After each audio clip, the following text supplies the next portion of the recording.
I've changed for the better this time. I thought I would never be fine. Hello po mga kababayan at mga kalingap, magandang buhay po. Analisa Reality Vlog, naka-break time lang po ako ngayon bago ako pumunta sa sa banyo para harapin ang aking personal na mga pangangailangan. So ito po, napanood ko yung napanood at nabasa ko yung post ni Kuya Bal doon sa kanyang page sa Bal Santos Matubang Adventure po. May isa hong kritiko dito ang kalingap na dati naman ho ay natulungan din ni Kuya Bal. Ewan ko kung bakit ganito siya ngayon. Bahala siya sa kanyang buhay. Kaya lang, ilihid sa ating kalaman sa mga hindi pa ho nakakapanood.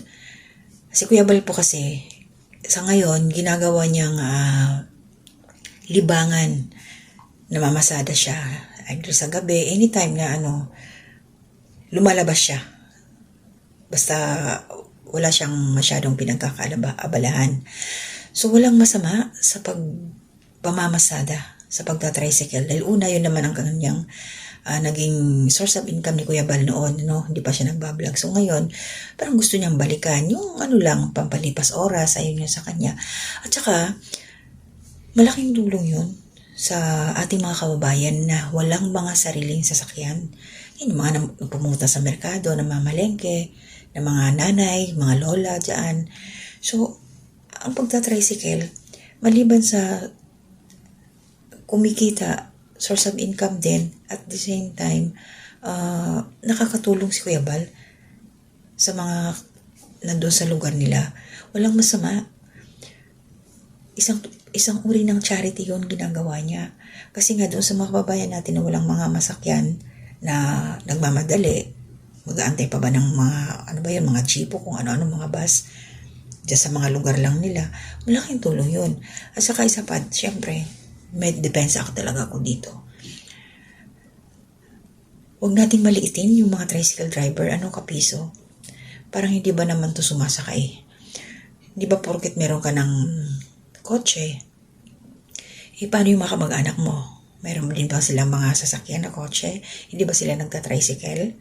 Na kung sasabihin mo sabi mo dito kay Kuya Bal na wala nang income, mahina na kaya namamasada. Dito sa ganitong punto, talagang minamaliit mo yung mga drivers. Huwag ganun. Alam niyo bakit ganito? Kasi kami din, meron kami tricycle, hinahawakan din ng aking asawa. Malaking tulong. Malaking bagay. Ang pamamasada, araw-araw nakaka-survive. No? Kaya shout out, saludo ako dun sa mga tricycle driver. Ang iba dyan karamihan, ang iba, nangungupahan lang ng tricycle, kumbaga binaboundaryhan lang. Kasi hindi rin sila makabili. So, mangilan-ngilan lang yung personal nilang pag-aari yung tricycle na hindi na sila ng baboundary. Kaya, at saka syempre, yung mga kababayan natin, mga kababaryo, na wala rin silang, hindi kayang mag-provide, bumili ng sariling motor. Syempre, mahal din. Yung maintenance pa nun. Kaya, kapiso, huwag mong mamaliitin ang ginagawa ni Kuya Bal. At nanawagan ka pa dito sa nanawagan pa kasi siya na yung mga sponsor daw padala si Kuya Bal dahil yun nga, humihina na daw yung kita. Pambihira. So, yun lang yun sa akin. Huwag masyadong mapagmataas ito si Kapeso kasi hindi natin alam yung bawat ginagawa natin kasi sinusuklian yan. Depende sa action mo. Kaya sana maging positibo naman na siya. Ang ginagawa niya kasi grabe. Sobra pa sa pait ng ampalaya ang neto. Ang mentality. Yung isip niya. Hindi ko alam kung ano yung nakain nito. Siguro mag-move on siya. Huwag na lang niyang itapik. Sila Kuya Bal. Parang masakit sa mata niya yung nakikita niya kila Kuya Bal, no? Sobra talaga siya. Grabe. So doon sa mga tricycle driver, kung mapanood nyo, mabasa ninyo yung mga post na ito ni Kapeso. Ni Kapeso. Kayo na yung bahala. Kung mag-comment kayo doon sa kanyang mga patunayan ninyo na yung pagiging tricycle driver ay isang marangal na trabaho. Isang marangal na pamamaraan para mabigyan ng buhay ang mapakain ng pamilya. Di ba? Hindi umaasa sa suporta ng gobyerno, mga ayuda. Pasensya na po doon sa mga nabibigyan ng mga ayuda sa ating government, no?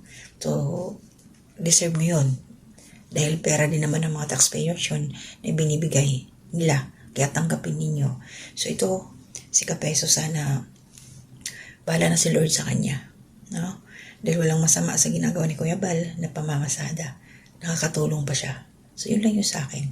Tuloy-tuloy lang po yung suporta. Shoutout po sa inyong lahat na lagi na riyan nakasuporta sa amin.